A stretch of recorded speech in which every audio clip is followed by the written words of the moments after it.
Buongiorno, ben ritrovati con Focus TG. Partiamo dalla politica, una notizia che riguarda la Lega e la prima pagina del Corriere del Veneto.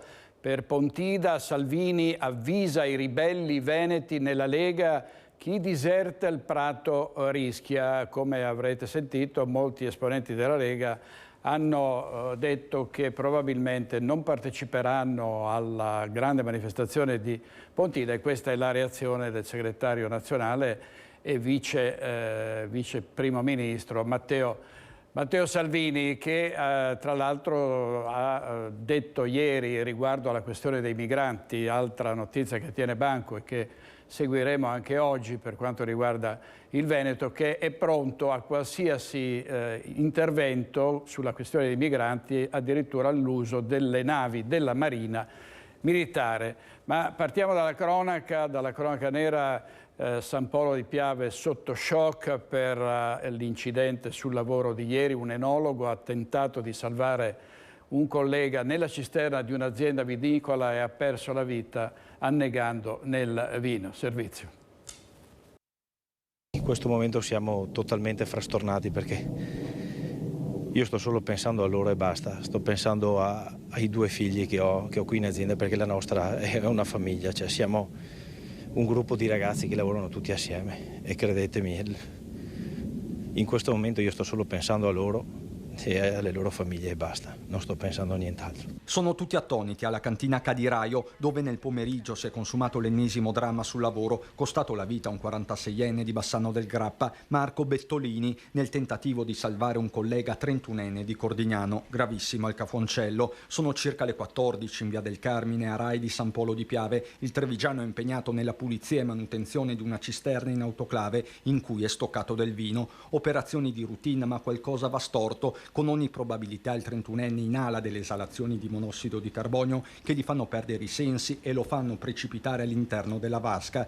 Il collega bassanese tenta di salvarlo, ma subisce la stessa sorte. Prima un malore, poi la caduta. In azienda c'è il panico, scatta l'allarme, sono secondi e minuti concitati. Uno è andato dentro e l'altro è entrato a soccorrerlo, questo è quello che io so in questo momento. Dei ragazzi lì abbiamo provato subito ad aiutarli, ma la situazione non era facile, quindi anche per noi non era, in quei momenti lì non hai neanche la lucidità, perché è come tu abbia dentro un figlio, cioè non è che ci siano tante cose da dire, scusatemi. A morire annegato il 46enne di Bassano, mentre il personale del SUEM riesce a soccorrere il 31enne che per primo è caduto nella cisterna. L'elicottero lo porta al Cafoncello, dove si trova tuttora in prognosi riservata. Sul posto arrivano i vigili del fuoco, i carabinieri di San Polo e quelli del Norma di Conegliano, lo Spisal. È un pomeriggio di dolore. Bettolini è un enologo molto noto nel settore. La notizia piomba su Bassano nel tardo pomeriggio, non appena le forze dell'ordine riescono a mettersi in contatto con la moglie e i familiari, ma lo shock non può che essere generale. È davvero un brutto colpo per l'azienda, ma anche per la comunità quando succedono questi eventi. Questa è un'azienda storica del territorio? È un'azienda storica, diciamo la famiglia Cecchetto, poi anche con le attività che svolge durante tutto l'anno, aiuta a tenere viva anche la socialità e la comunità. Quindi aumenta ancora di più il dispiacere quando certi episodi colpiscono purtroppo anche queste nostre realtà, che sono anche eccellenza, espressione di eccellenza nei nostri territori. Di un incredibile accanimento del destino parla il presidente Luca Zaia. Simone Cecchetto, il titolare di Cadiraio, è parente di Giorgio Cecchetto, uno dei re del vino morto nei giorni scorsi e salutato proprio nelle scorse ore. Sono addolorato e vicino alle famiglie, dice Zaia. Superficialità e poca formazione, tuona invece la CISL, mentre per la UIL bisogna rivedere il protocollo della sicurezza in Veneto. Da inizio anno in tutta la regione ci sono state oltre 50 vittime, una strage senza fine. Ci collegheremo tra poco con Christian Arboit da San Polo di Piave e poi da Cordignano, che è il paese dell'uomo sopravvissuto, salvato dall'enologo che è morto nella cisterna. Cordignano quindi esprime gratitudine e riconoscenza per la vittima, un bassanese che non ha esitato a lanciarsi in soccorso del collega, che infatti è sopravvissuto. C'è stato un incidente stradale molto grave a Fossalta di Portogruaro. Vediamo Un altro titolo, a Fossate del Portogruaro è morta una donna di 70 anni, gravemente ferito un 28enne, uno scontro frontale. Anche qui ci collegheremo in diretta tra pochissimo con Lucio Zanato. E intanto continua l'inchiesta sulla morte del bimbo di Portogruaro che secondo i genitori sarebbe morto per una caduta dal cofano di un'auto, ma i carabinieri hanno stabilito che invece è stato investito da un'auto in retromarcia. Vediamo il servizio. Il piccolo Bilal Curtesi, di 18 mesi, è deceduto per schiacciamento della scatola cranica, verosimilmente provocato dallo pneumatico di un'auto. Così dall'autopsia sul corpicino del bimbo di Portogruaro, eseguita in mattinata dal medico legale Antonello Cirnelli. Il bimbo morto nella tarda serata di lunedì, dopo almeno un'ora di agonia, dunque per il grave trauma alla testa provocato dall'incidente con l'auto in retromarcia, non è escluso proprio dalla Fiat Punto grigia della sua famiglia, già posta sotto sequestro dagli inquirenti. La svolta nelle indagini ha perciò smentito completamente la ricostruzione dei familiari, che ai carabinieri avevano parlato di una caduta accidentale del piccino mentre si trovava sul cofano dell'auto, e così il giorno dopo la tragedia pure ai nostri microfoni lo zio. Sentite. La macchina era qua? Sì, la macchina era qua e la bambina l'ha appoggiato sul cofano della macchina e il bambino è caduto. Si è abbattuto la testa. E ha battuto la testa. All'autopsia delle scorse ore hanno partecipato anche il legale dei genitori e un consulente, che sono stati indicati dalla coppia in quanto parte offesa. Nelle prossime ore la procura di Pordenone deciderà come procedere nell'inchiesta e se iscrivere qualcuno dei familiari nel registro degli indagati. Allora, qui ovviamente il servizio era di Anna Maria Parisi, adesso andiamo a Tezze sul Brenta per gli sviluppi dell'inchiesta sulla morte di un uomo che si è scontrato con un'auto a bordo del suo scooter ed è stato travolto da una seconda vettura che stava arrivando in senso opposto. Vediamo il servizio della nostra redazione di Bassano del Grappa. È ancora sotto shock la comunità di Tezze sul Brenta per quanto avvenuto nella mattinata di giovedì, quando Altin Lecai, 38enne, padre di 3 figli, è stato travolto e ucciso da un Audi a seguito di una drammatica e letale carambola. L'incidente si è verificato in via Tre Case e la dinamica è stata impressionante. Lecai, in sella a uno scooter Honda di grossa cilindrata, si stava recando al lavoro in una ditta di Stroppari dove faceva l'operaio. Lungo via Tre Case, in un tratto rettilineo, l'auto che lo precedeva, una Nissan con alla guida una 63enne di Cartigliano, avrebbe frenato e il 38enne di origine albanese non ha potuto evitare l'impatto col mezzo, finendo sulla corsia opposta, dove nel frattempo sopraggiungeva un'Audi condotta da una donna di 53 anni che ha travolto Lecai e il suo scooter. L'Audi si è poi schiantata contro la recinzione di una casa, abbattendola parzialmente. L'operaio 38enne è deceduto poco dopo per le gravissime lesioni riportate. La salma di Altin Lecai è stata trasportata all'ospedale San Bortolo di Vicenza, dove è prevista l'autopsia. L'amministrazione comunale di Tezze sul Brenta, nella persona del sindaco Luigi Pellanda, ha già fatto sapere che verranno assistiti la moglie e i figli di Lecai. La famiglia della vittima è molto conosciuta in paese, stimata, perfettamente integrata con i 3 figli che frequentano la scuola e gli impianti sportivi. Una persona ben voluta, Altin Lecai, per il suo essere gran lavoratore e al tempo stesso una persona solare. Ancora migliaia di migranti nell'hotspot di Lampedusa, ce n'erano 7.000 ieri, oggi sono scesi a 5.000 perché 2.000 sono stati trasferiti in strutture della Sicilia e della Calabria e poi saranno a loro volta trasferiti in Veneto, in Friuli, Venezia Giulia e in altre regioni del nord. E stasera saremo in diretta a Padova davanti all'aeroporto Allegri perché potrebbero esserci momenti di tensione con la presenza davanti a questo aeroporto dove si parla di un possibile hub, momenti di tensione per il confronto tra centri sociali e i ragazzi di Forza Nuova. Andiamo davanti all'Allegri, mi pare che ci sia Chiara Gaiani, non so se sia lì o da qualche altra parte. Sentiamo Chiara Gaiani, a te Chiara. Sì, questa sera, buongiorno da Padova, le due manifestazioni opposte davanti all'aeroporto Allegri che creano non poche preoccupazioni in città, e precisi i dettami della questura. Ricordiamo, davanti all'Allegri ci saranno gli estremisti dell'estrema destra di Forza Nuova che chiede che non arrivino più migranti e contro le politiche del governo, dall'altra invece i centri sociali che verranno tenuti a debita distanza. Via Sorio, che è una via di collegamento importante per la città, sarà attentamente controllata dalle forze dell'ordine. L'accoglienza dei migranti resta un tema molto caldo, per questo ringraziamo Margherita Colonnello, che è assessore sociale del Comune di Padova. In queste ore dovrebbe esserci il trasferimento dei circa 30 migranti che attualmente sono ospiti nella palestra di Ferriole, proprio in una palazzina per ora finora dismessa all'interno dell'aeroporto Allegri. Resta questo tema dell'accoglienza che è in capo alla prefettura, ma che vede i comuni, diciamo, di fatto attori anche senza grosse armi potenziali. Certo, e per gli enti locali ogni occasione è buona per ribadire proprio questo. In questi giorni, in questi mesi, sono le prefetture ad essere diventate protagoniste dell'accoglienza, perché il governo ha deciso di tagliare tutti gli strumenti che davano ai comuni qualche competenza.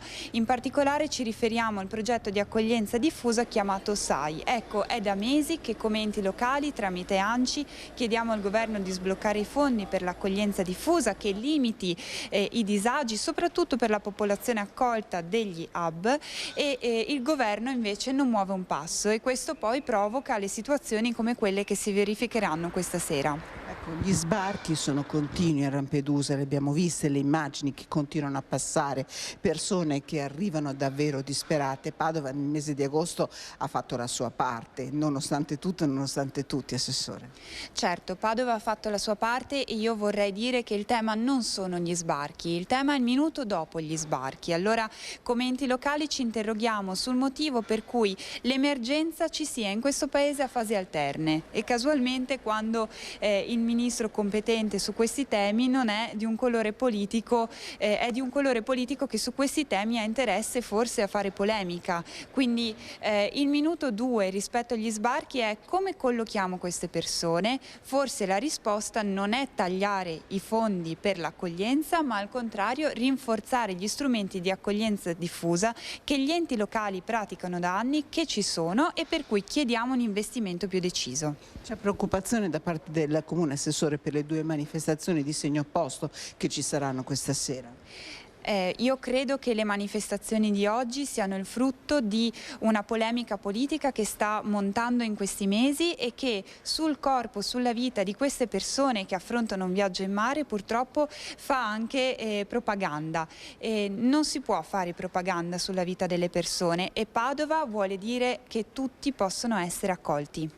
Ecco, allora noi ringraziamo Margherita Colonnello ovviamente di questo argomento, continueremo a discutere, vi racconteremo anche quanto accadrà questa sera davanti all'aeroporto Allegri con le nostre immagini. Direi che è tutto, ringrazio Francesco Ratai per la collaborazione tecnica, e da Padova restituisco la linea allo studio.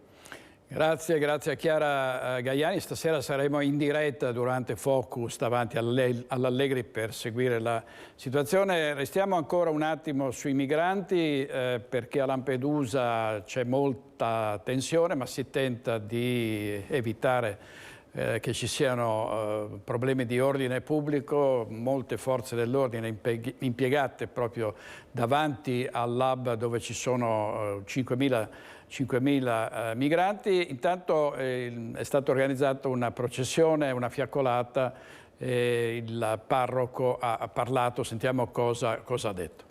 Garantire loro la necessaria sussistenza. Purtroppo anche tante persone non ce l'hanno fatta in questo percorso. E oggi siamo qui in questa fiaccolata silenziosa per unirci al lutto cittadino che è stato proclamato dal sindaco. Lutto cittadino per questa neonata di 5 mesi, che si aggiunge a tante morti che sono successe. Al di là di dare colpe, quello che è stato sempre chiesto da questa comunità è quello di garantire viaggi sicuri. Non si può assistere per l'ennesima volta a delle persone che muoiono in mare e muoiono nel deserto. Avete visto la processione, la fiaccolata con il sindaco, il parroco e i cittadini che si sono prodigati, hanno aiutato i migranti, hanno dato loro da mangiare, ma è una situazione insostenibile, non è possibile andare avanti così, anche per le condizioni in cui poi queste persone si ritrovano a vivere senza casa, senza un lavoro, disperati, che poi ritroviamo per le nostre strade. Adesso andiamo da Lucio Zanato a Fossalta di Portogruaro, perché come vi dicevo in apertura c'è stato un incidente gravissimo. A te la linea, Lucio. Buongiorno direttore, buongiorno ai telespettatori di Rete Veneta. Mi trovo in via Battisti, la strada che da Fossalta di Portogruaro porta verso Fratta e Gorgo. Per intenderci siamo nel profondo Veneto orientale, siamo a tipo 6 km da Cordovado, quindi in confine con il Friuli. Cordovado, direttore, ricorderai il mese scorso, alla fine del mese scorso, quello che è successo. Ecco, qui invece c'è stato un incidente mortale intorno alle 21, dietro alle mie spalle, come vedete, c'è la curva dove ieri sera, intorno appunto alle 21, ha perso la vita Nicoletta Battisacco, 70 anni, cuoca in pensione qui di Fossalta di Portogruaro. Lei veniva probabilmente in direzione delle auto che vedete andare da questa parte, quando a un certo punto, probabilmente a causa del maltempo, c'era un forte maltempo qui ieri sera intorno alle 21, si è scontrata all'altezza di quella curva con una C4 condotta da un 28enne. L'impatto è stato tremendo, immediato, la donna è finita con l'auto nel fossato. A quel punto ovviamente sono intervenuti i soccorsi, per lei non c'è stato assolutamente più nulla da fare, mentre il 28enne è stato portato all'ospedale all'Angelo. Per dirvi quanto maltempo c'era, da Treviso si era alzato l'elicottero del SUE, ma ha dovuto tornare indietro perché il maltempo impediva l'atterraggio in zona. La situazione quindi è stata quasi un appuntamento con il destino per Nicoletta, che viveva appunto in via Aldo Moro qui a Fossalta di Portogruaro.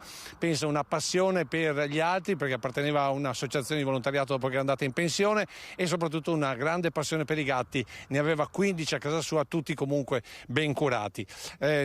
Qualche giorno fa, pur essendo in pensione, aveva confidato a un'amica che si sentiva perfettamente in grado di continuare la sua vita, tra l'altro anche aveva dei nipotini da seguire, insomma una vita tranquilla, godendosi la pensione, che si è spezzata su questa strada. Ripeto, la C4 arrivava in direzione, diciamo così, verso le mie spalle, mentre avanti a me stava arrivando nella Hyundai appunto Nicoletta Battisacco, 70 anni, l'impatto tremendo lì, probabilmente a causa del maltempo, forse anche l'asfalto reso appunto viscido dalla pioggia, ha fatto sì che le due macchine si siano impattate. Per il momento per appunto il 28enne le condizioni sono molto gravi all'ospedale all'Angelo, c'è un politrauma, mentre per Nicoletta non c'è stato assolutamente nulla da fare.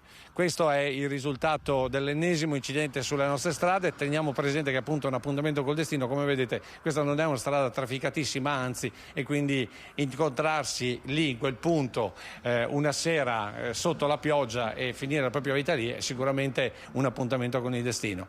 A te direttore. Grazie Lucio, davvero una vicenda sconcertante, proprio in mezzo al nulla, non c'era altro traffico, due auto che si scontrano frontalmente con questo bilancio gravissimo. Intanto non si arrendono i multati dell'Autovelox di Cadoneghe, che si sono dati nuovamente appuntamento per un sit-in davanti al municipio. Vediamo.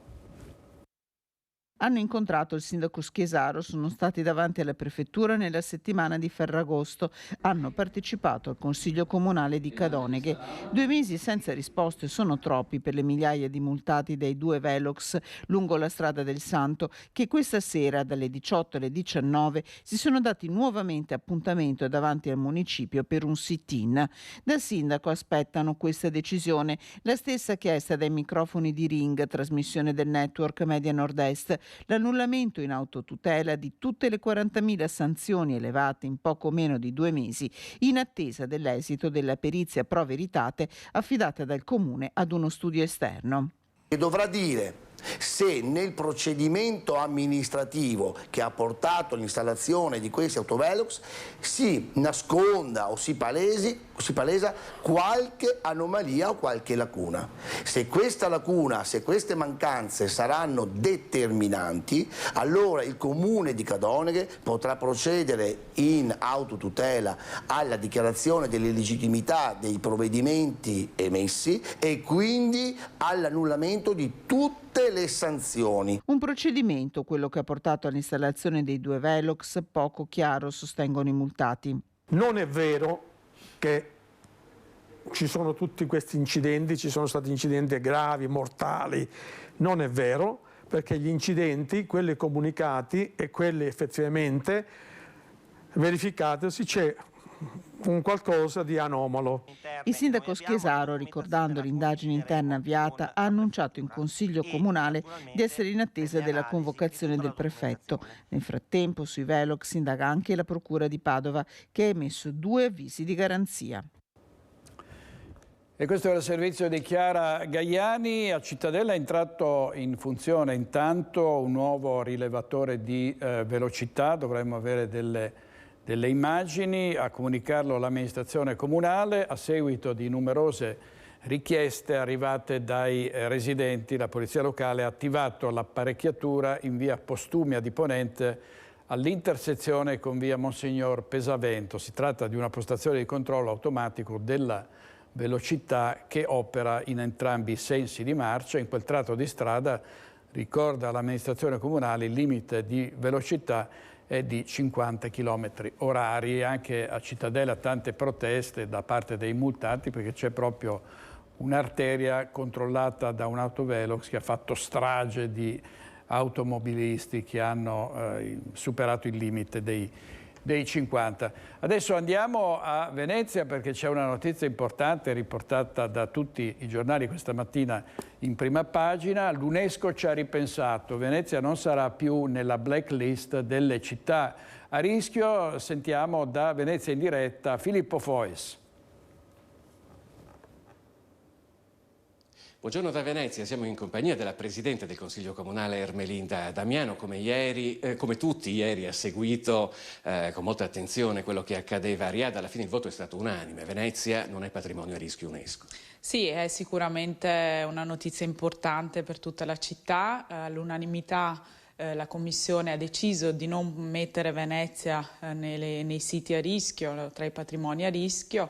E quindi noi siamo molto contenti di questa notizia. Hanno riconosciuto il grande valore, l'impegno e gli sforzi che l'amministrazione sta compiendo a tutela e a salvaguardia della città. Da ultimo, l'avete seguito tutti, è stato proprio l'approvazione del contributo d'accesso. Perché era così temuto il giudizio dell'UNESCO? C'è anche chi sostiene, in fondo che ci sia o non ci sia, che importanza può avere?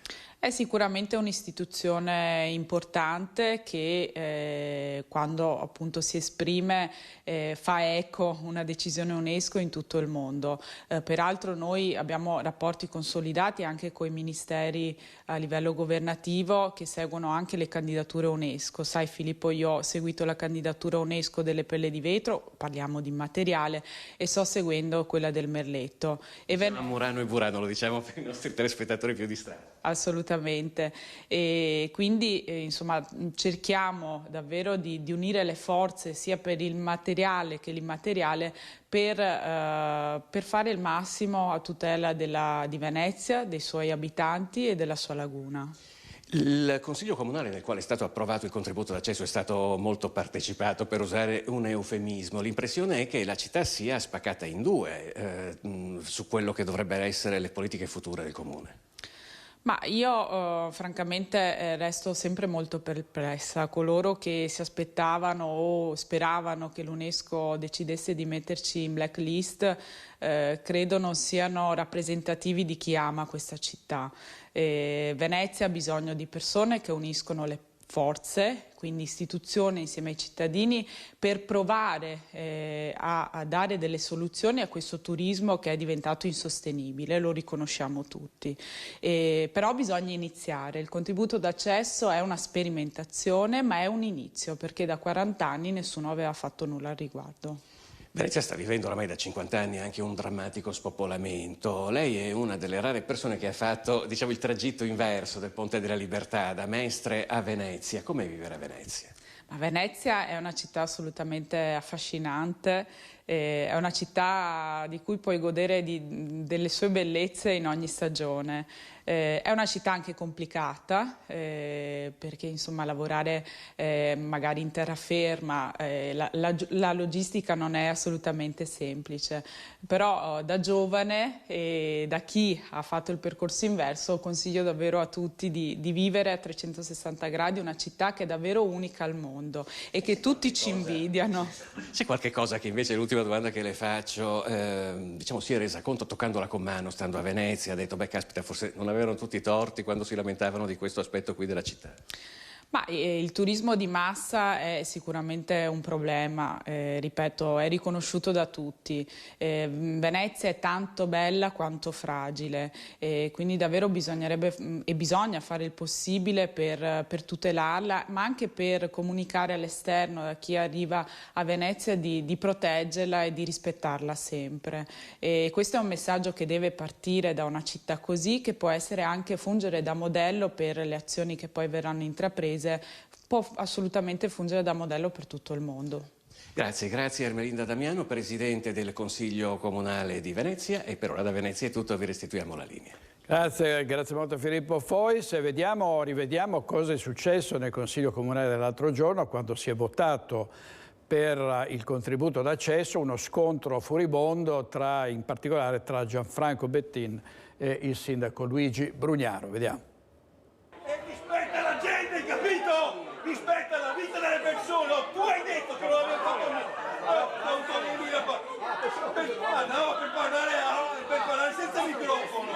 Il faccia a faccia ravvicinato tra Gianfranco Bettin e Luigi Brugnaro rappresenta il momento di maggiore tensione e rimarrà il simbolo del Consiglio Comunale di Venezia, che per la prima volta in Italia ha stabilito che per visitare una città bisognerà pagare. Dai 5 minuti paritari, è un'ora che parli, capito?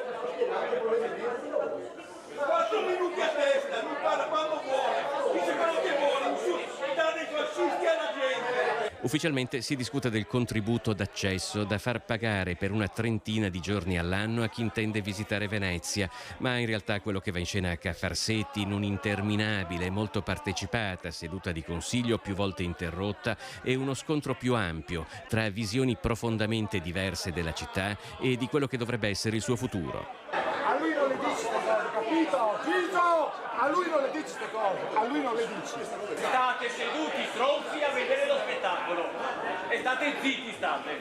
Chi è sta zitta cattiva? No, chi sta zitta? Ti a me non te ne dici. No, tu sei stata zitta nei loro confronti. E come? Tu cosa ti viene a dire? Cosa ti viene a dire? Ma chi ha provocato? Ma chi ha provocato? Ma dai, è stata massa bravo. Dai, gli avete portato in voi. Ma ci sono più ragioni so che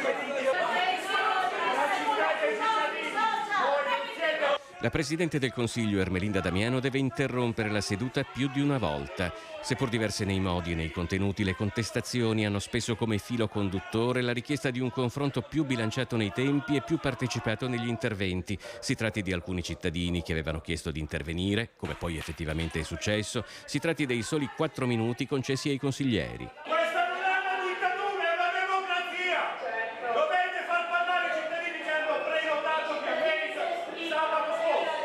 Con 24 voti favorevoli della maggioranza di centrodestra e 12 contrari dell'opposizione, il contributo d'accesso è stato approvato come era nelle previsioni. Per 20 o 30 giorni l'anno prossimo il turista giornaliero che arriva da fuori del Veneto dovrà pagare 5 euro.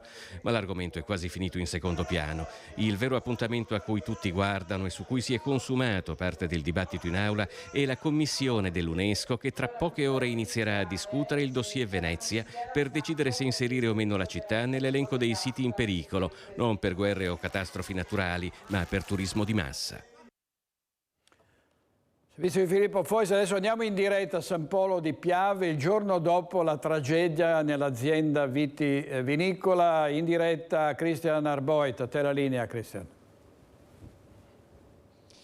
Sì, direttore, buongiorno anche da parte di Nicoletta Rizzetto. Siamo all'esterno dell'azienda Cadiraio in località Rai a San Polo di Piave, dove ieri si è consumata la tragedia. So che il servizio è già andato in onda, quindi non ritorno sulla dinamica. Ricordo soltanto questo 46enne di Bassano che è morto annegato nel tentativo di salvare la vita a un collega 31enne. Ti do tutti gli aggiornamenti che stanno arrivando dalla procura di Treviso. Lì per noi c'è Daniela Sizia. Sono aggiornamenti in tempo reale, direttore. Quello che possiamo dire è che sono state acquisite le immagini di una telecamera puntata proprio sull'autoclave che ieri è stata teatro della tragedia. Le immagini sarebbero molto nitide e racconterebbero gli ultimi istanti di vita del 46enne bassanese. Comunque da lì dovrebbero emergere diversi elementi. L'avvocato della famiglia Cecchetto, titolare della cantina, ha rilasciato alcune dichiarazioni a Daniela pochi minuti fa, dicendo di fatto che con ogni probabilità i due uomini non si dovevano trovare in quel posto, anche stando alle normative di sicurezza. Quindi è un quadro anche legale e giudiziario in continua evoluzione. Questa quindi è la situazione. Per quanto riguarda le condizioni di salute del 31enne di Cordignano, che si trova ricoverato in terapia intensiva al Cafoncello, continuano a essere molto gravi. Ci parlano di un quadro stabile, però per l'appunto la situazione è molto grave. Qui con me c'è anche Nicola Fantuzzi, sindaco di San Polo di Piave, con cui fra poco faremo proprio due battute, perché tra l'altro Fantuzzi è operatore nell'agricoltura ed è stato anche responsabile della sicurezza in una cantina. Prima però, direttore, ti farei sentire l'intervista fatta, le poche battute che ci ha concesso molto gentilmente un collega di lavoro dei due uomini. Ovviamente è ancora sotto shock. Qui nessuno ha dormito stanotte, né i titolari né i colleghi né i dipendenti. Tutti continuano a dire siamo una grande famiglia. Quello che è successo è inimmaginabile, ma ti farei sentire appunto il collega di lavoro. E lei è un collega di Marco? Un fratello sia di Marco che di Alberto. Niente, volevo chiedervi se per favore potevate portare un po' di compassione per uno che sta lottando tra la vita e la morte e l'altro che purtroppo ci ha lasciato. Voi siete ovviamente ancora increduli, sotto shock? Direi di sì. Se evitate magari di assediare, dato che qua siamo una famiglia, tutti ragazzi giovani, e meno ci pressate, più assorbiamo e cerchiamo di andare avanti. Quello di Marco però è stato un atto di eroismo, questo va detto. Sicuramente.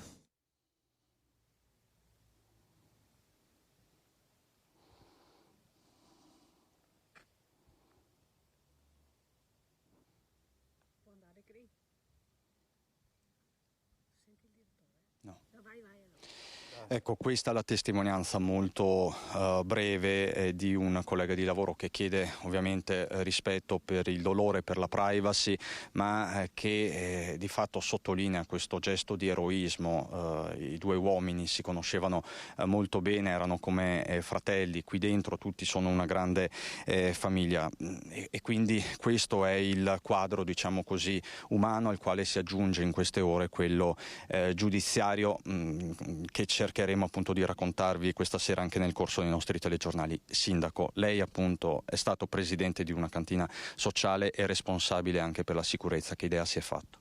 Sì, intanto buongiorno a tutti i telespettatori. Sicuramente questa è una tragedia che ha colpito l'azienda in primis, ma tutta la comunità di San Polo di Piave. Sono dinamiche che appunto ora sono al vaglio degli inquirenti e quindi capiranno l'esatta dinamica. Se ci sono anche le immagini appunto potranno andare meglio ad esaminare la sequenza e capire effettivamente che tipo di dinamica ha portato a questo tragico evento. Sicuramente sì, avendo anche lavorato nel settore e quindi conoscendo bene l'ambiente, bisogna sottolineare la delicatezza appunto di queste strutture, soprattutto quando si ha a che fare con autoclavi, quindi con serbatoi che producono fermentazione. Ora appunto qualsiasi aggiunta in più in questo momento sarebbe fuori luogo.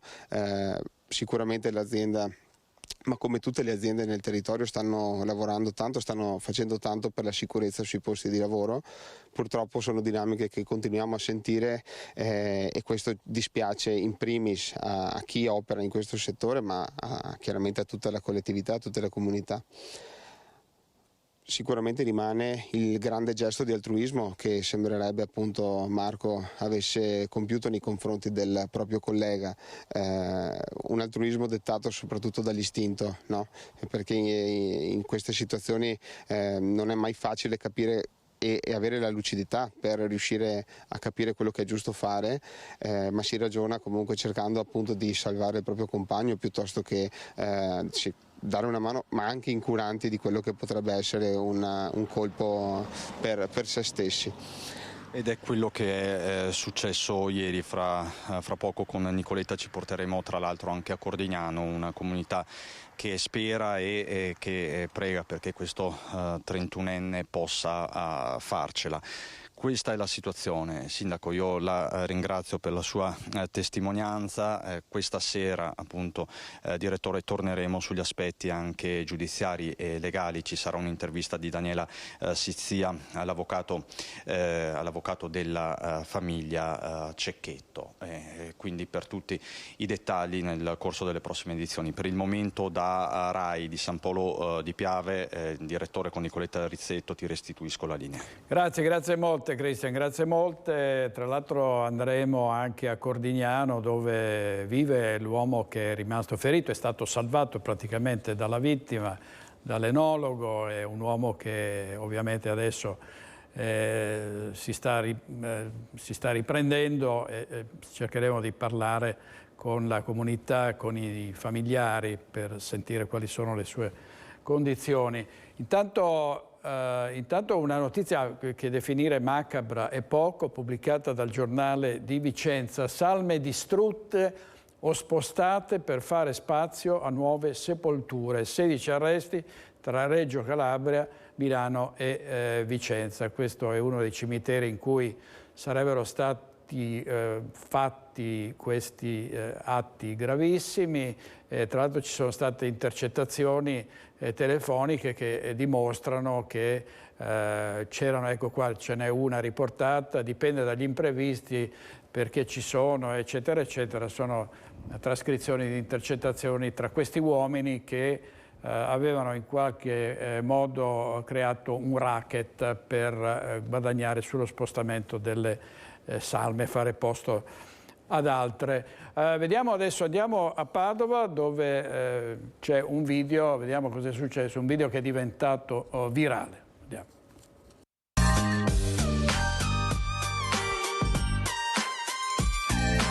Nessun Chuck si gira con le macchine da presa o un regista di un film d'azione. Non è finzione quella che state vedendo. La donna, che vedete aggrappata al cofano di un'auto in corsa nel più noto fagiolo della Stanga a Padova, non è una scena cinematografica, ma la realtà immortalata in questo video di appena 23 secondi che impazza sui social. Una scena di ordinaria follia avvenuta probabilmente nei giorni scorsi. L'auto, un Alfa Romeo Giulietta, pare uscita dalla rotonda per immettersi in via Turazza. Il video inizia più o meno all'altezza delle strisce pedonali, dove forse sta attraversando ignara la donna di chiare origini africane. La mancata precedenza, un diverbio, nessuno sa cosa sia accaduto per ora. Fatto sta che la donna viene caricata prona come se fosse stata investita dall'auto che accelera mentre, attaccata stretta al cofano, viene sbalzata da un lato all'altro. Il veicolo punta poi verso via Venezia, dove il video si interrompe. Immediate le reazioni in città, tra le quali quella dell'ex consigliere comunale Alain Luciani, che invita la polizia locale a ricostruire quanto accaduto attraverso le numerose telecamere presenti nella zona. Vice di Francesco Rattai, oggi in regia Tony Esposito ed Italo Morao. Andiamo adesso a vedere un po' di cronaca giudiziaria. È stato condannato a 1 anno e 6 mesi per una violenta lite con un vicino, è accaduto a Bovolenta. A più di 4 anni è arrivata la condanna agli arresti domiciliari per un uomo di 45 anni di Bovolenta che nell'agosto 2019 aveva aggredito con pugni e una coltellata un vicino. Il tutto era avvenuto dopo un incontro fortuito tra i due in un bar del centro del paese. Un iniziale diverbio verbale è sfociato in una vera e propria rissa dove, dopo una raffica di pugni, è comparso anche un coltello. Al 45enne i carabinieri hanno notificato l'ordine di carcerazione emesso dall'autorità giudiziaria veneziana. L'uomo dovrà restare agli arresti domiciliari per 1 anno, 6 mesi e 17 giorni. Allora, questa era Chiara Gaiani, adesso andiamo a Bassano del Grappa, dove si parla spesso del ponte degli Alpini, che viene a volte danneggiato, ci sono atti di vero e proprio teppismo e di vandalismo, e poi c'è la questione del Ponte Nuovo, con la chiusura, la riapertura e problemi annessi con proteste dei cittadini. Vediamo il servizio della nostra redazione di Bassano del Grappa. Sul Ponte della Vittoria sono arrivati i rinforzi, ovvero i vigili urbani, che come anticipato da Rete Veneta hanno iniziato a presidiare la carreggiata impedendo a ciclisti e pedoni di attraversare il ponte. Polizia locale al lavoro fin dalle prime ore del mattino con una nuova parola d'ordine. Si è passati dal classico circolare al più attuale pedalare. E già, perché proprio i ciclisti sono stati i destinatari delle raccomandazioni dei vigili, che per ora non hanno ancora comminato multe, ma la fase di tolleranza durerà poco, come confermato ai nostri microfoni dal vice sindaco Andrea Zonta. Un passo importante verso la sicurezza, anche se la strada è ancora lunga, a detta di chi lungo quella strada ci lavora. Si sentono gli strombazzi dei clacson delle auto che naturalmente fanno presente al pedone che sta venendo in senso contrario o al pedone che sta circolando sulla sede stradale che non può farlo. Questo l'abbiamo sentito e percepito. Una corsia così non è assolutamente adatta a pedoni e ciclisti, anche perché è stretta, è delimitata da un muretto, è sopra un ponte e comunque qui è una zona che abitualmente viene spesso attraversata da ciclisti e pedoni. Questa è una zona che è sempre stata un po' a rischio perché usano anche questi marciapiedi piuttosto larghi come fossero una ciclabile, lo hanno sempre fatto. Ci sono già stati problemi di auto in passato, ma adesso secondo me è molto peggiorato. Bisogna educare, farci vedere che qua non si può passare. Allora se c'è un vigile, uno rispetta il vigile, ma poi quando non c'è nessuno, uno va avanti.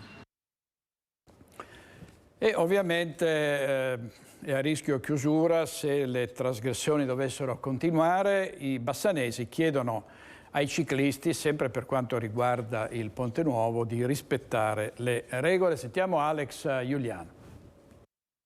Ciclisti e pedoni continuano ad attraversare il Ponte Nuovo e il rischio alla lunga è che si possa arrivare a una decisione drastica, quella di chiudere di nuovo la corsia del Ponte della Vittoria. Ebbene, abbiamo chiesto ai bassanesi cosa ne pensano e sono in tanti che chiedono a ciclisti e pedoni di attenersi alle regole e di rispettare la segnaletica. La strada è stretta, è pericolo che ci sia qualche incidente perché sembra il solito, poi biciclette hanno bisogno del suo spazio e la strada ci passa appena la macchina, insomma, quindi è giusto che sia così, nel senso speriamo che non chiudano e che i pedoni e i ciclisti capiscano che per un po' devono portare pazienza e passare per il Ponte Vecchio. Chi ha da rispettare anche certe regole, secondo me, anche perché fa più in fretta a fare tutto quanto il lavoro che ha da fare, e così intralciando e ne va avanti. Il rischio è che il ponte venga chiuso di nuovo, voi cosa ne pensate? Mi dispiace per i lavoratori, però per quelli che non lavorano possono deviarsi qua per il Ponte Vecchio.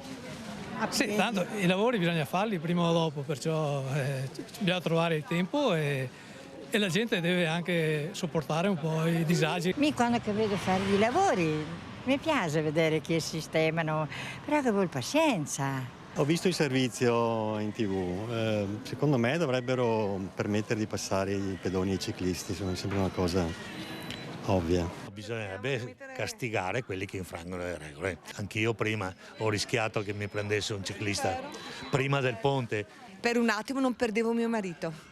La soluzione quale sarebbe per evitare la chiusura? Sull'entrata e un vigile dall'altra entrata. Risolto tutto il problema. Se chiude di nuovo il ponte? Ah, beh, no. Dobbiamo fare come prima.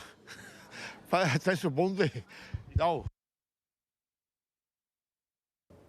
Andiamo a Vicenza dove c'è, come in altre città, il problema del caro biglietti. Sono aumentati moltissimo gli abbonamenti dei mezzi pubblici e quindi adesso è in corso un summit tra Regione e Provincia. Ci dà tutti i dettagli Luisa Bertini in diretta. A te la linea, Luisa. Sì, buongiorno a voi, buongiorno ai nostri telespettatori. Siamo nella sede della provincia di Vicenza insieme a Marco Guzzonato, consigliere delegato alla mobilità, perché si è appena svolta una riunione tra regione e provincia per parlare dei rincari relativi al trasporto pubblico, quindi abbonamenti, biglietti, ma si guarda anche in prospettiva. Cosa è emerso? Sì, l'incontro di questa mattina che era stato convocato dal vicepresidente, la dottoressa De Berti, l'assessore regionale, era appunto un incontro che aveva come obiettivo il confronto con l'ente di governo, con le realtà della provincia in merito al trasporto pubblico locale per far fronte alle situazioni che già nei mesi scorsi noi come ente di governo, ma anche gli altri enti di governo della regione avevano segnalato, cioè la particolare congiuntura inflattiva che stiamo vivendo in tutti gli aspetti della nostra vita, la difficoltà per le aziende che ci forniscono il servizio di reperire il personale viaggiante, coloro che poi vanno a guidare gli autobus, e appunto la necessità che c'era stata anche per quanto riguarda Vicenza come per le altre province di adeguare le tariffe con l'adeguamento agli indici Istat. Ecco, a fronte di questa situazione sulla quale ci siamo confrontati con l'assessore, abbiamo ascoltato da parte della vicepresidente l'intenzione, che salutiamo in maniera positiva, quella di venire alla creazione di queste agenzie che vanno a migliorare, che andranno a migliorare e a rendere più omogeneo e più efficace anche il coordinamento tra gli enti per un miglioramento della situazione del trasporto pubblico locale. Le agenzie che andranno quindi a superare gli attuali enti di governo. L'agenzia avrà delle possibilità in più di ottimizzare le risorse che dal Ministero tramite la Regione arrivano ai territori e fornirà insomma delle occasioni di dialogo maggiori, perché sarà presente, come ci diceva questa mattina l'assessore De Berti, sarà presente anche la Regione stessa rappresentata all'interno delle agenzie. E poi sarà possibile reinvestire? Sarà necessario anche i maggiori disponibilità che le agenzie metteranno sul tavolo per il trasporto pubblico saranno ovviamente tutte reinvestite e questa è una cosa su cui insomma staremo molto attenti anche noi localmente, che siano reinvestite per migliorare sempre di più il trasporto pubblico locale. La strada intrapresa insomma con l'incontro di questa mattina e con il tavolo tecnico che è stato avviato insomma formalmente questa mattina, direi che la direzione è quella giusta. Ecco, io ringrazio Marco Guzzonato e restituisco a voi la linea allo studio. Grazie a Luisa Bertini. Intanto restiamo a Vicenza perché c'è un'escalation dei furti nei negozi del centro storico e quindi un appello dei commercianti. Sentiamo. E allarme dei commercianti del centro storico di Vicenza che lanciano l'SOS alle istituzioni.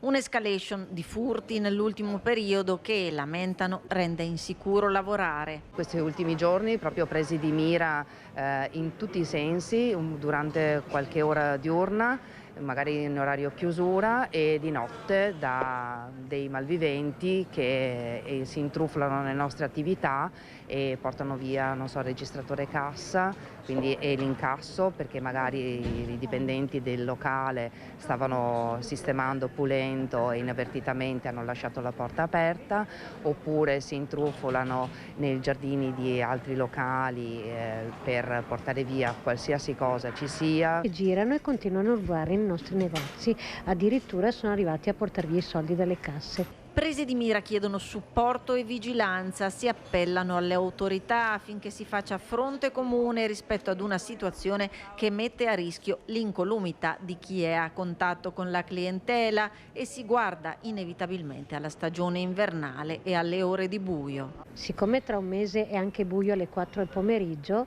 abbiamo un po' di paura, ci vuole un po' più di sicurezza. Okay. A lei è capitato un episodio in particolare? A me è capitato un episodio in casa, in Corso Palladio, quindi in pieno centro.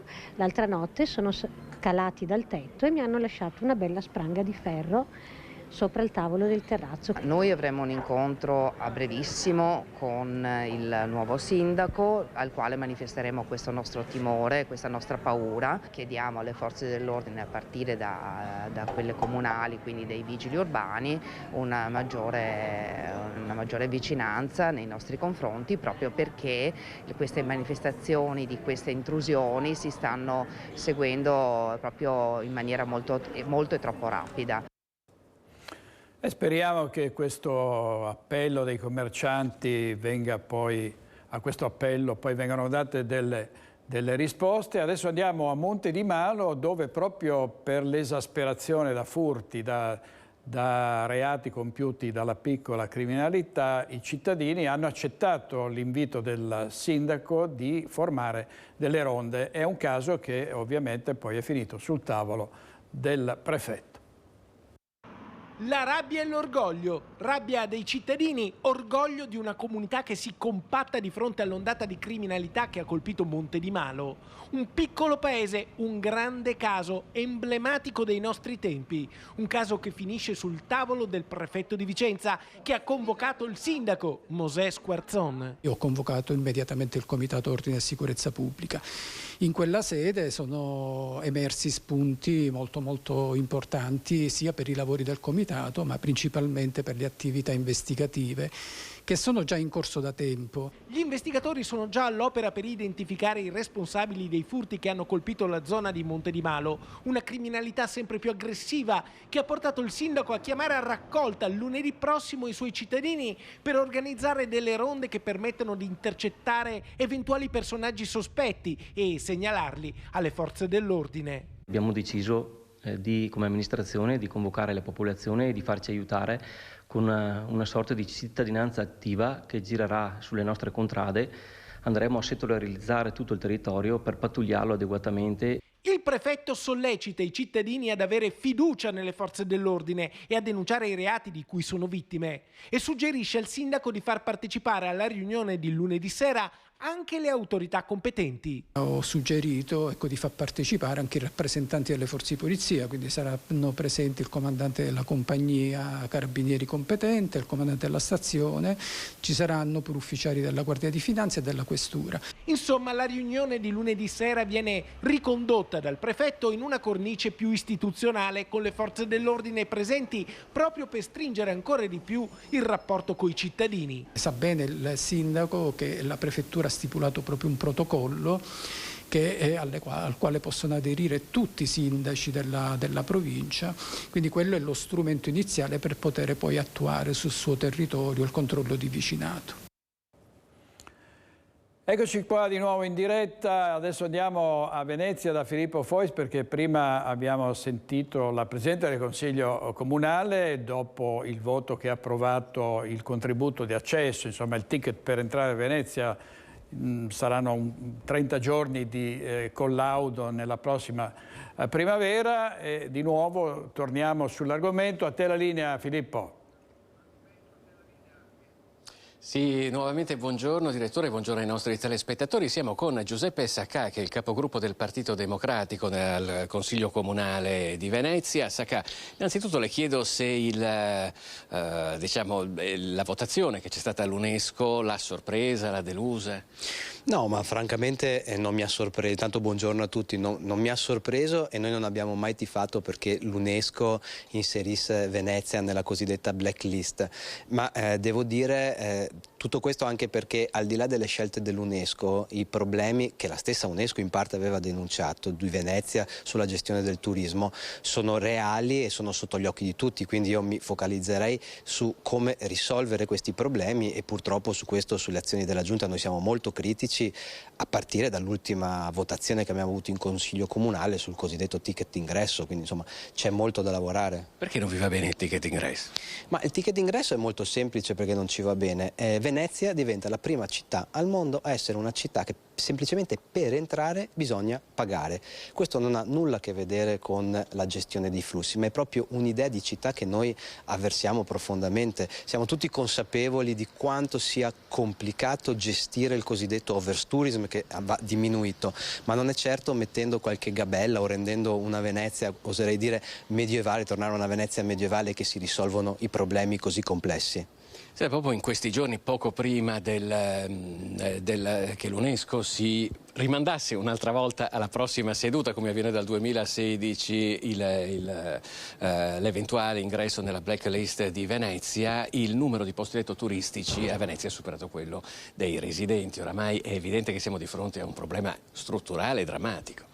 Noi quello che denunciamo da tempo con altre forze politiche è che la Giunta adotta delle misure, diciamo così, adattative, cioè cerca di limitare i danni, mentre ormai bisogna avere il coraggio di fare delle politiche trasformative.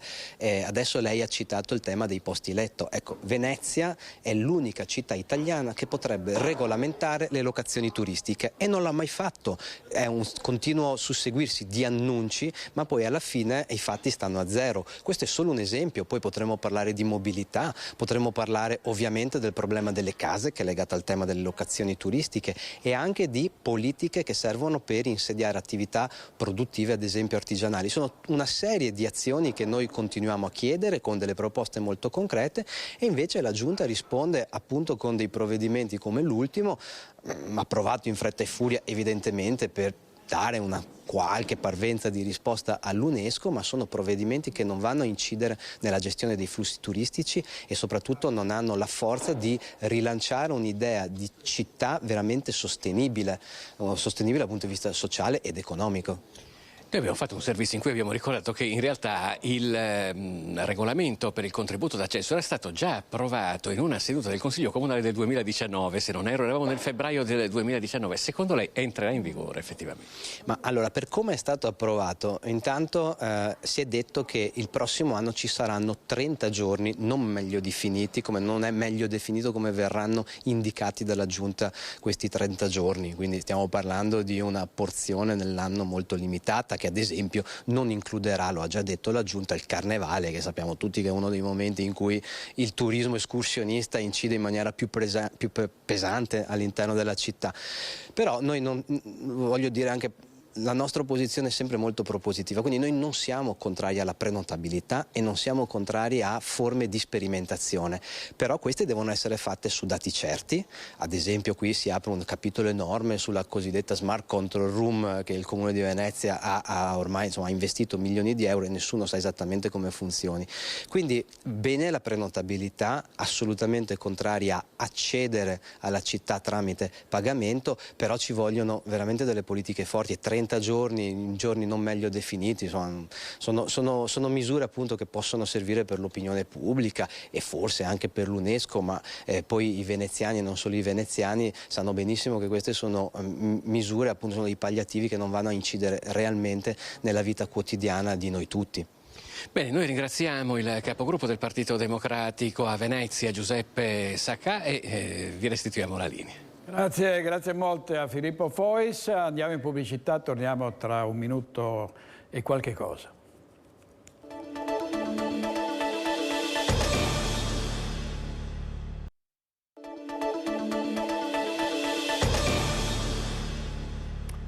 Avete sentito che Venezia non finirà nella blacklist delle città a rischio, e questa è una buona notizia, l'ha comunicata l'UNESCO, però a rischio a Venezia ci sono ancora tante attività, perché Venezia è una città difficile, delicata, e hanno chiuso tante botteghe, sono scomparse e stanno scomparendo anche in tutti gli altri centri storici per questioni di rincari e inflazione. Vediamo cosa sta succedendo a Treviso e quali sono le iniziative proprio per salvare i negozianti.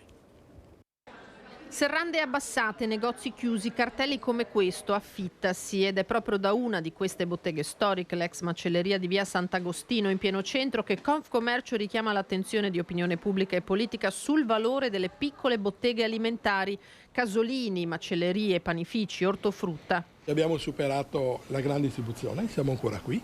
Abbiamo superato le crisi degli anni 10, abbiamo superato il Covid, adesso abbiamo l'e-commerce, ma su questo lo stiamo addirittura cavalcando. I nostri negozi si stanno adattando, le consegne a domicilio vengono fatte e ognuno di noi nel suo piccolo si è cercato di fare quello che poteva. Quindi siamo maledettamente orgogliosi. 1063 nella Marca, le piccole botteghe con un totale di 2.659 addetti e un fatturato di 1 miliardo e 600 milioni di euro. 305 le unità della grande distribuzione, di cui 27 ipermercati e 226 supermercati con 5.324 addetti. La grande distribuzione ha fatto i suoi affari, nel senso che ha rosicchiato diciamo dei margini per i nostri negozi, quindi quelli più in difficoltà hanno chiuso, quei pochi che sono rimasti rimarranno, perché quelli rimarranno, perché il trend dei consumi non è quello di andare esclusivamente nella grande distribuzione, ma è quella di andare sui negozi specializzati. Quello che chiediamo noi, anche alle amministrazioni, è quello di cercare di agevolare, di non ostacolare l'apertura di nuovi negozi. Le vetrine rimangono vuote anche per mancanza di ricambio. Deve avere sempre la testa sul negozio. E i figli, ma non dico i figli perché è brutto generalizzare così, cioè il mondo cambia e cambiano anche le modalità di lavoro. Piccoli alimentaristi in prima linea a livello nazionale per contrastare l'inflazione, firmato un accordo con il governo per calmierare i prezzi fino a dicembre. Grande attenzione anche per la politica che si renda conto del valore essenziale per la tenuta sociale delle città e delle periferie, quindi un appello alla politica e al consumatore perché percepiscano i valori e il ruolo strategico. Ieri sera dibattito di nuovo sui migranti, con Lampedusa al collasso e continui arrivi in Veneto, tanti ospiti, tra gli ospiti c'era anche il generale in congedo dei Carabinieri Antonio Pappalardo, che è il leader dei gilet gialli. Sentiamo. Al governo in carica. Ma io sono stato assessore a Lampedusa e i lampedusani non ce la fanno più, sono scocciati. Addirittura vorrebbero uscire fuori dall'Italia, perché una lingua di terra che a malapena riesce ad ospitare 3-4 mila, al massimo 5.000 lampedusani, vede arrivare 7.000 persone, non solo, ma Lampedusa è invasa dalle forze armate e dalle forze di polizia. Questi muoiono di fame. Loro lavorano solamente 3 mesi. e negli altri 9 mesi muoiono di fame, e se in quei 3 mesi non lavorano sono morti. Lo Stato italiano se ne frega di loro, dell'Europa se ne frega. Noi diciamo che io giro e la gente mi parla. E la gente mi dice, ma Salvini non aveva promesso il blocco navale? Ha preso il 30%. Ma non l'ha promesso anche la Meloni? Ha preso il 30%. Eppure la gente arriva e nessuno fa nulla per regolarizzare questo afflusso. E allora mi hanno detto, che facciamo? E la colpa è vostra. Se voi continuate a votare questi partiti nazionali e date i voti un po' all'uno e un po' all'altro e loro vanno alternativamente al potere, le cose non vanno bene. Oggi, do una notizia, in una località del Veneto è nato il partito regionale Veneti innanzitutto, perché hanno detto, ma come mai?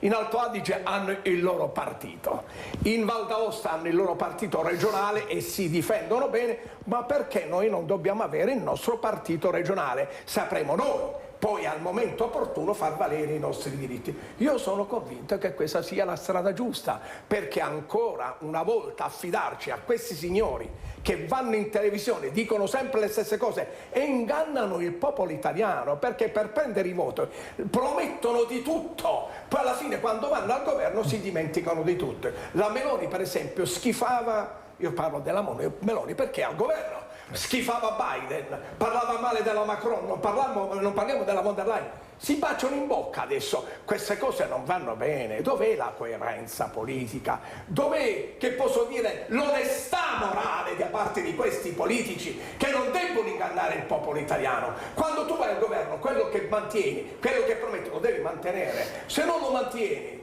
vai via, dimettiti, lascia stare, vattene a casa. Ma loro continuano a fare, attenzione, la colpa non è solo della Meloni, è di tutti quelli che si alternano al potere. Si alternano al potere e tutti quanti ingannano. La gente non ne può più.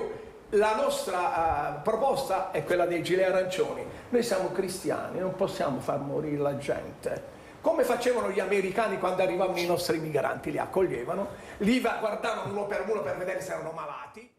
Ecco, allora questa era l'intemerata del generale Pappalardo ieri sera, per la correttezza è gilet arancioni, leader dei gilet arancioni. Ha fatto riferimento in qualche modo anche all'autonomia. Pappalardo ieri sera sull'autonomia è stato giudicato inammissibile l'emendamento presentato dal Partito Democratico sui LEP, cioè i livelli essenziali di prestazione. Su questo abbiamo sentito il senatore Andrea Martella, che è il segretario regionale del Partito Democratico. La realtà è che il governo non ha risorse, che è previsto che questa legge si faccia con una cosiddetta invarianza finanziaria, cioè senza risorse aggiuntive, e questo crea dei gravi problemi. È l'analisi del senatore Dem Andrea Martella in merito ai LEP, i livelli essenziali delle prestazioni, dopo che è stato dichiarato inammissibile per mancanza di copertura l'emendamento con il quale il Partito Democratico aveva proposto di esplicitare che la determinazione proprio dei LEP non potesse essere circoscritta alle sole funzioni oggetto di trasferimento. Noi abbiamo chiesto fin dall'inizio che vengano stabilite le risorse per garantire l'uguaglianza dei diritti per i cittadini in tutto il Paese. Prima si dichiarano i LEP, i costi e poi si verifica che cosa è che si può trasferire alle regioni. È uno stravolgimento del rapporto tra articolo 117 e 116 della Costituzione, ovvero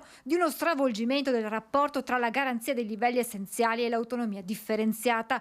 Uno stravolgimento contrario alla Costituzione, all'interesse generale, dannoso per tutti, compresi i cittadini delle regioni più ricche e dotate di infrastrutture.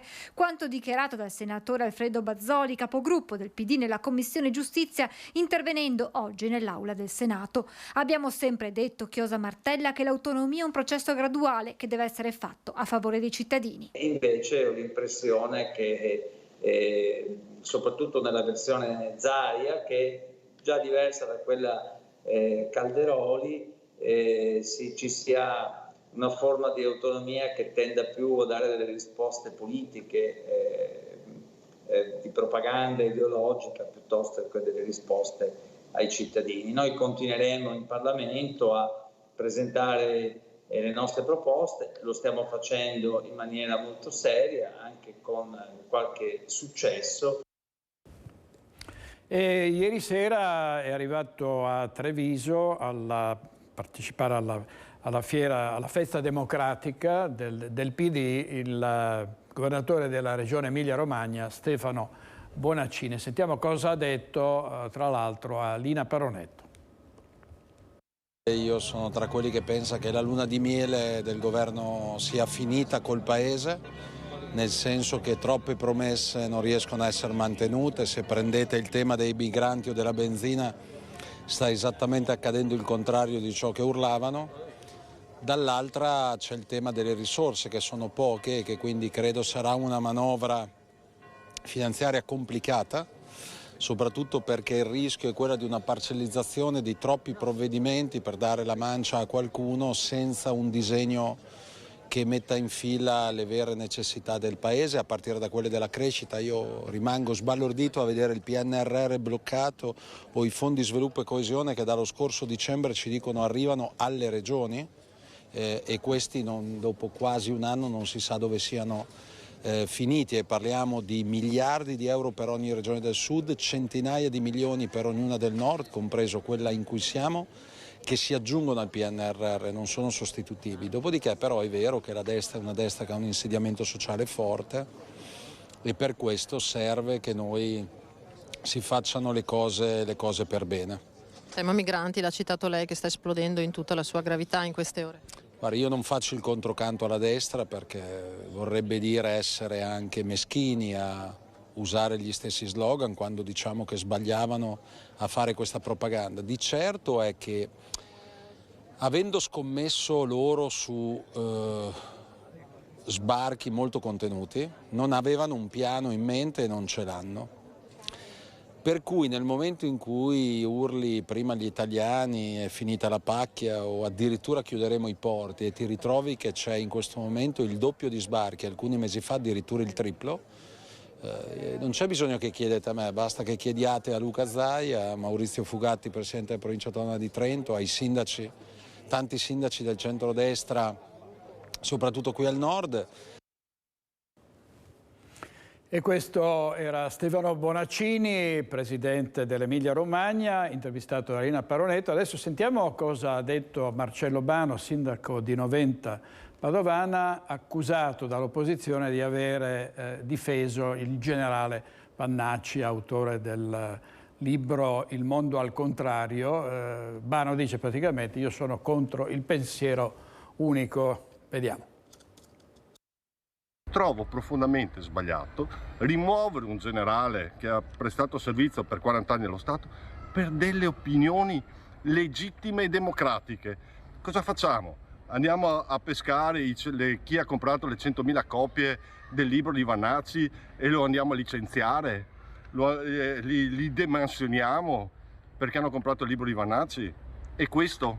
Ma però loro cosa che vogliono? Loro vogliono il pensiero unico. Loro vogliono, se tu non la pensi come loro, come la Gruber, come Travaglio, come Scalzi, allora non va bene, devi essere rimosso. Ecco, questi sono i veri fascisti. I veri fascisti sono quelli che, se non la pensi come loro, devi essere mandato a casa. E io a questa logica non ci sto. Ancora polemiche, ancora scontri. Qui siamo a Bassano del Grappa per il caso Baxi. Le opposizioni avvertono la sindaca Pavan e dicono il tavolo di lavoro si farà con o senza di lei. Sentiamo. Non si può pensare che tutti questi mesi siano passati inutilmente. Siamo arrivati a dover gestire una situazione in emergenza e adesso è il caso di riprendere in mano la situazione. Abbiamo chiesto più volte all'amministrazione Pavan, alla sindaca, di poter convocare questo tavolo. Ci sono state delle aperture, prima sembrava di sì, poi sembrava di no. Ne sono passati di giorni da quella serata di luglio in cui il Consiglio Comunale di Bassano ha deciso, con 2 pareggi di fila che sanno di bocciatura, di rimandare al mittente il protocollo Baxi-Pengo. Subito la città, i lavoratori e la politica hanno chiesto l'attivazione di un tavolo per il futuro di Baxi, con il contestuale spacchettamento della richiesta di Pengo di costruire un nuovo polo in San Lazzaro. Tutti d'accordo, tutti contenti.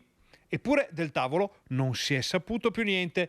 Di recente però i consiglieri comunali hanno incontrato i rappresentanti dei lavoratori, ribadendo la necessità di un tavolo che metta assieme tutte le forze in campo. Abbiamo detto quindi in questo incontro con la RSU della Baxi, che ringraziamo per la disponibilità, che noi torniamo a chiedere questo tavolo di confronto con la proprietà, con la RSU e con l'amministrazione. A questo punto viene da dire, citando il romanzo, questo tavolo sa da fare, con o senza la sindaca Pavan. Se questo non sarà possibile, valuteremo se riusciamo a poter in qualche altra maniera dimostrare la necessaria attenzione che serve per un problema importante come quello dell'occupazione e del lavoro. Ma se si vuole continuare sulla strada del mettere in contrapposizione ambiente e lavoro, noi non siamo disponibili assolutamente. Fra le righe di queste dichiarazioni emerge ancora una volta la volontà da parte delle opposizioni di dividere il percorso di Baxi da quello di Pengo, con il definitivo abbandono dei progetti di quest'ultima azienda per le campagne di Rivabianca e Rambolina. Bisogna tutelare i lavoratori, bisogna garantire un equilibrio cittadino e il rispetto degli spazi verdi per il consumo di suolo zero, che è un valore importante per tutta la città di Bassano del Grappa. Ed è stata un'estate anche col turismo sociale inclusivo. Di cosa si tratta? Ce lo spiegano i colleghi di Venezia in questo servizio. I mari, i monti, i laghi, le terme e le città d'arte con lei, il capoluogo del Veneto, Venezia, tutti riuniti nel nome dell'inclusione con il progetto di turismo sociale inclusivo. A Venezia con la ULSS 3, partner del progetto Le Rimiere con l'associazione di Punta San Giobbe, la Rimiera Cannareggio, Gruppo Tre Archi, Sette Mari e Serenissima. Non a caso, all'evento di chiusura delle attività estive, i partecipanti sono arrivati alla residenza San Lorenzo di Castello vogando per quasi tutta la città. Eccoli felici e raggianti per questa nuova esperienza di vita. Questo progetto ha lo scopo di avvicinare le persone diversamente abili ai luoghi di riposo. È nato con questo spirito, poi nel tempo è cresciuto. Dalle nostre 3 aziende capofila, la 3, la 4 e la 5, si è esteso su tutta la regione e tutti i luoghi belli della nostra regione sono accessibili a tutti i cittadini, anche quelli che hanno delle disabilità. Ed è proprio da Chioggia a Venezia che la ULSS 3 Serenissima ha promosso le spiagge inclusive con sport e ricreazione come pet therapy, beach tennis, SUP, spike ball, tra proposte ludiche ma anche lavorative. E di autonomia abitativa in spiaggia, nel senso che queste persone al mattino generalmente svolgevano attività lavorativa nello stabilimento balneare e poi la sera potevano rientrare nelle proprie strutture e vivere un'esperienza di comunità. Coinvolto pubblico e privato e terzo settore con educatori, volontari, imprenditori e i sindaci dei territori. E da questo progetto che il lavoro temporaneo potrebbe diventare a tempo pieno per molte delle persone con disabilità che vi hanno preso parte. Abbiamo la volontà e lavoriamo perché questo succeda. In alcuni casi sì, succede, in alcuni casi certo succede.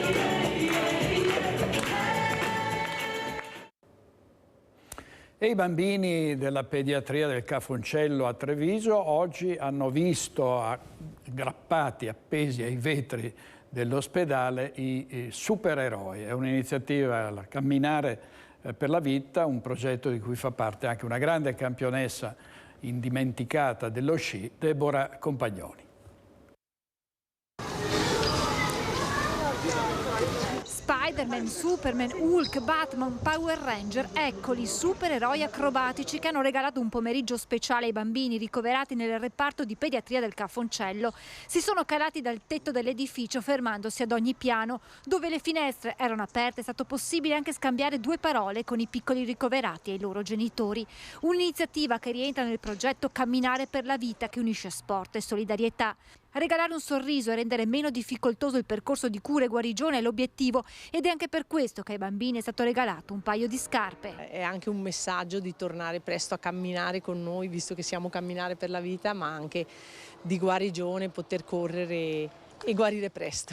La vera domanda che poi ci poniamo è: i supereroi sono quelli che si calano dal tetto o sono i piccoli in reparto che lottano ogni giorno per la vita? Io credo siano loro, e noi oggi facciamo un piccolissimo omaggio per farli sognare e regalargli un momento di serenità. L'emozione dei piccoli pazienti è la stessa di chi ha regalato loro qualche momento di spensieratezza. Vederli il loro sorriso è la cosa più bella che ci sia. Sì, è un'emozione grandissima. Poi partecipare a questi eventi qua, un supereroe per questi bambini qua è una cosa grande. Un sorriso veramente per questi bambini. Siamo sempre supereroi noi. Ciao ciao. Titolo della Nuova Venezia, lo vediamo, Nicoletta, il volontariato e l'amore per i gatti. Ecco chi era la vittima dell'incidente a Fossalta di Portogruaro. È stato uno scontro frontale tra due auto in mezzo al nulla, in mezzo alla campagna, in un'ora in cui non c'era nemmeno traffico. Un tragico destino per questa donna di 70 anni.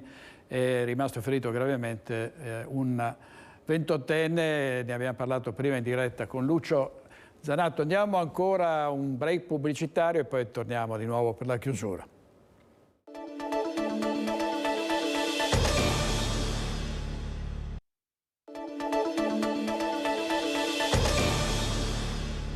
Nuovo in diretta con Focus TG, andiamo a Cordignano in diretta con Christian Arboit perché in questo paese vive la famiglia dell'uomo sopravvissuto alla tragedia di ieri a San Polo di Piave, dove è morto un enologo nella cisterna, ha tentato di salvare questa persona, questo collega che è rimasto ferito. Andiamo subito da Christian Arboit, a te Christian. Sì, direttore, buongiorno di nuovo. Mi trovo all'esterno dell'abitazione dei genitori, dei familiari del 31enne Alberto Pin, che ieri si è salvato da quell'immane tragedia sul lavoro costata la vita alla collega 46enne di Bassano del Grappa. Siamo appena arrivati con Nicoletta Rizzetto qua sul posto, stiamo tentando di parlare con qualche familiare e di certo qui in questa via collaterale al bocciodromo è un andiriviene di amici e conoscenti che stanno supportando appunto la famiglia del giovane, un giovane molto noto qui in zona. Tutto il paese ovviamente fa il tifo per lui. Poco fa abbiamo parlato con una persona, non ha voluto rilasciare nessuna dichiarazione al microfono, ma dice siamo tutti davvero costernati, addolorati. È una persona appunto speciale, una persona sempre positiva, sorridente, ma appunto in queste ore si fa il tifo, tutta Cordignano prega per questo giovane che si trova, lo ricordiamo, in terapia intensiva all'H Foncello di Treviso in prognosi riservata. Diciamo che ieri al momento dell'arrivo dei soccorsi questo giovane, questo 31enne, era cosciente, perlomeno ha parlato con i soccorritori che si sono recati sul posto, mentre per il collega che ha tentato di salvarlo, il 46enne di Bassano del Grappa, non c'era nulla da fare. Allora, direttore, sono minuti, attimi appunto di dolore, non so, questo amico, siamo in diretta su Rete Veneta, se vuole dirci qualcosa. No, ecco, preferiscono davvero non parlare al momento, direttore. Tutto chiaramente in evoluzione, fra poco incontreremo anche il sindaco Roberto Campagna che si farà portavoce della comunità, mentre appunto già nel primo collegamento ti ho dato gli aggiornamenti sul fronte dell'indagine che comunque si è aperta inevitabilmente, come sempre accade in questi casi, con lo Spisal, i carabinieri, anche quelli del Norm che sono mobilitati. Come ti ho detto e te lo confermo, sono già state acquisite le immagini della telecamera puntata sulla cisterna dove è avvenuta la tragedia. Per il momento con Nicoletta Rizzetto, in attesa che arrivi anche il sindaco, ti restituirei la linea. Grazie molte Christian, poi stasera nei nostri telegiornali tutti gli aggiornamenti e cercheremo anche di capire con Lucio Zanatto come possono continuare a ripetersi questi incidenti, che sistemi di sicurezza bisogna usare, che cosa è successo in questo caso e nei casi precedenti in cui altre persone calatesi in queste cisterne sono morte. Vediamo adesso e chiudiamo questa edizione del TG il vescovo di Vicenza, Monsignor Giuliano Brugnotto, nel mese dedicato a Maria, che si è rivolto nella festa patronale e nel pellegrinaggio a Monteberico a migranti giovani e ha parlato anche di cambiamenti climatici. Vediamo. Migranti, giovani e clima, i tre temi che ricorrono in questo mese dedicato a Maria, che il vescovo Monsignor Giuliano Brugnotto ricorderà anche domani in occasione del pellegrinaggio diocesano a Monteberico. Riflessioni che saranno consegnate ai vicentini, che riguardano i cambiamenti in atto in quest'epoca storica, che toccano anche il cammino di riforma che sta compiendo la Chiesa. Ci accompagnerà la lettura del cammino dei 2 discepoli di Emmaus, dove si avvicina a loro uno sconosciuto, non sanno che è il Signore risorto, ma questo sconosciuto è in grado di riscaldare il cuore perché cammina insieme con loro.